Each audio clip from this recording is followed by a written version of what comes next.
بسم الله الرحمن الرحيم عن المسور بن مخرمة رضي الله تعالى عنه قال فرجع عروة إلى أصحابه فقال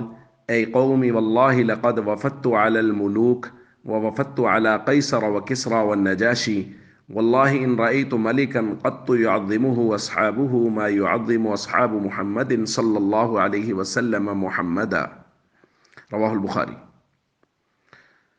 حضرت مسور ابن مخرمہ صلح حدیبیہ کی تفصیلات بیان کرتے ہوئے ارشاد فرماتے ہیں کہ عروہ ابن مسعود جب اپنے ساتھیوں سے جا کر ملے تو انہوں نے کہا، اے لوگو،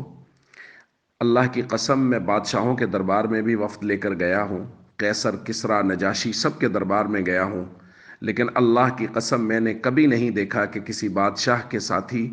اس کی اس درجہ تعظیم کرتے ہوں جتنی محمد صلی اللہ علیہ وسلم کے صحابہ حضور علیہ الصلوۃ والسلام کی تعظیم کرتے ہیں۔ دوستو، بات ہو رہی ہے کہ محبت رسول صحابہ کرام سے سیکھنی چاہیے، اور عربی کا ایک مقولہ ہے الفضل ما شہدت بہ الاعداء، فضیلت وہ ہوتی ہے جس کی دشمن بھی گواہی دیں۔ یہ عروہ ابن مسعود مشرکین کا ساتھی ہے،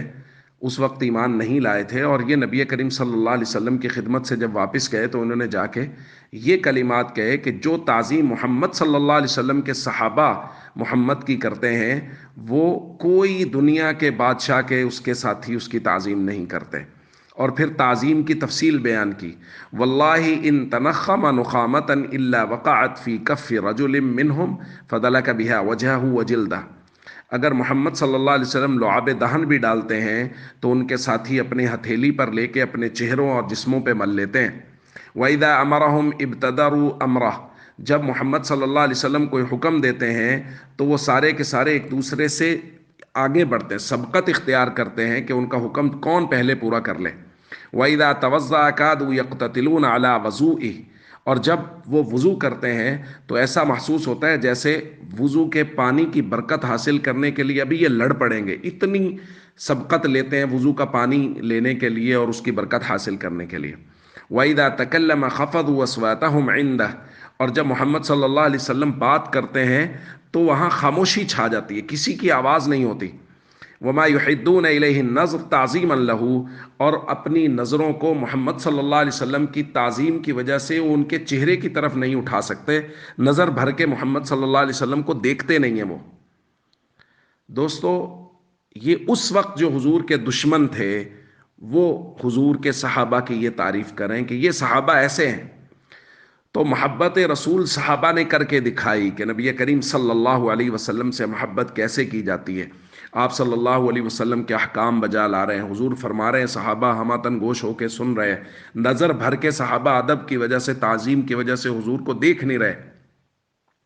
بھائی، یہ جماعت صحابہ اور آج کے دور میں کچھ بدبخت ایسے ہیں، بعض تو روافض اور بعض نیم رافضی جو اسلام کا لبادہ اوڑے ہوئے ہیں، سوشل میڈیا پہ بیٹھے ہوئے وہ صحابہ کرام پہ طعن و تشنیع کر رہے ہیں، اور مجھے افسوس ہے مسلمان نوجوانوں پر، سنی نوجوانوں پر، کہ وہ ایسے لوگوں کی بات سن رہے ہیں اور ایسے لوگوں کی باتوں سے متاثر ہو رہے ہیں کہ وہ صحابہ کرام کے خلاف بات کریں۔ اور وہ کہہ کیا رہا ہے؟ وہ کہتا ہے کہ سوائے صحابی ہونے کے اور کوئی فضیلت بھی حاصل نہیں ہے، یعنی حضرت امیر معاویہ رضی اللہ تعالیٰ عنہ یا دیگر صحابہ، حضرت مغیرہ بن شعبہ۔ اور میں بات بتاؤں، حضرت مغیرہ ابن شعبہ صلح حدیبیہ میں مسلمانوں کے ساتھ تھے اور وہ صلح حدیبیہ میں شریک ہیں، جن کے بارے میں قرآن کی آیت اتری ہے، لقد رضی اللہ عن المؤمنین اذ یبایعونک، اور ایک بدبخت کہتا ہے کہ سوائے صحابی ہونے کے ان کو کوئی شرف حاصل ہی نہیں ہے، ان کی کوئی فضیلت ہے ہی نہیں۔ وہ بھائی، صحابی ہونے سے بڑی فضیلت کیا لینی ہے؟ سب سے بڑی فضیلت نبی ہونے کے بعد اللہ نے شرف صحابیت رکھا ہے، جو اللہ نے ان صحابہ کرام کے حصے میں رکھ دیا۔ تو بھائی، صحابہ کی عزت اور عظمت اپنے دل سے کریں کہ انہوں نے نبی کریم صلی اللہ علیہ وسلم کی عزت اور عظمت کی، اور اس عزت اور عظمت کو اس روایت میں عروہ ابن مسعود بیان کر رہے ہیں۔ اور ہم سب کتب احادیث کو پڑھیں تو ہمیں اندازہ ہو کہ صحابہ کرام نے نبی کریم صلی اللہ علیہ وسلم سے کیسی محبت کی ہے۔ ہمیشہ صحابہ اور اہل بیت کی محبت اور عقیدت دل میں رکھیں، اور کبھی بھی کسی بھی شخص کو جو صحابہ کرام کے خلاف بات کر رہا ہو، وہ چاہے رافضی ہو یا نیم رافضی، سنیوں کے لبادہ میں، اس کی بات قطعاً نہ سنیں۔ السلام علیکم ورحمۃ اللہ وبرکاتہ۔